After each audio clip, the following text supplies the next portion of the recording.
tanto en Estados Unidos como en El Salvador se habla de que parte de la solución al problema económico es aumentar los impuestos. ¿Es esa la solución, aumentar impuestos? Creo que subir los impuestos sería un gran error, ya sea que estemos hablando de los Estados Unidos o que estemos hablando acerca de El Salvador, porque cuando uno sube los impuestos suceden varias cosas. Primeramente, los políticos, porque creen que va a entrar más dinero, entonces gastan más. No lo pueden evitar, eso es lo que hacen los políticos. Y luego, no solamente van a gastar más dinero, sino que también los ingresos generalmente nunca son como tantos como ellos creen por la economía de sombra. Cuando los impuestos suben, entonces las personas no quieren cumplir con el sistema, entonces van a la economía bajo tierra y entonces tenemos todos estos efectos negativos en la economía debido a las tasas altas de impuestos. Y claro, luego tenemos la competencia internacional, ya sea que estemos hablando de los Estados Unidos o que estamos hablando de El Salvador. Cuando un país sube los impuestos, entonces sencillamente causa que la inversión y los trabajos se vayan a otros países que no suben los impuestos. Entonces, ya sean que los trabajos se vayan a Hong Kong, a China, a Suiza o a Irlanda, hay muchas jurisdicciones en el mundo donde los impuestos son bajos y cada vez que uno de esos países suben los impuestos, ellos se benefician.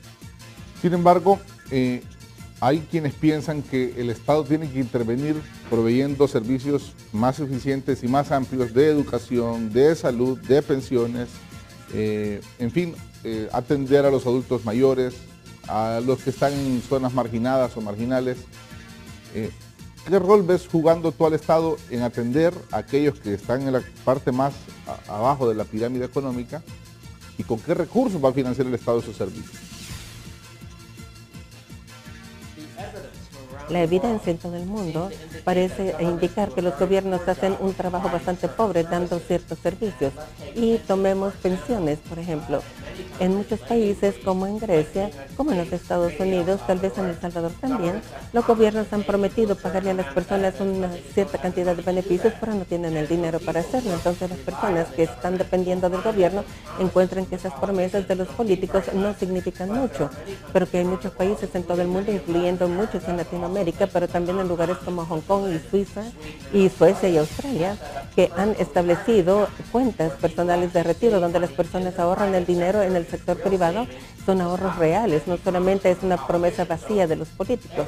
Así que todo está de acuerdo que es importante darle a las personas de la tercera edad, pero es mucho más seguro y mejor para la economía el tener a las personas proveer para su propia edad y retiro con estas cuentas privadas y no depender del gobierno, porque hay que ser honestos, los políticos siempre están preocupados de su reelección. Eso es mucho más importante para ellos que las promesas que otros políticos hicieron hace 20 años atrás de pagar una pensión para la tercera edad.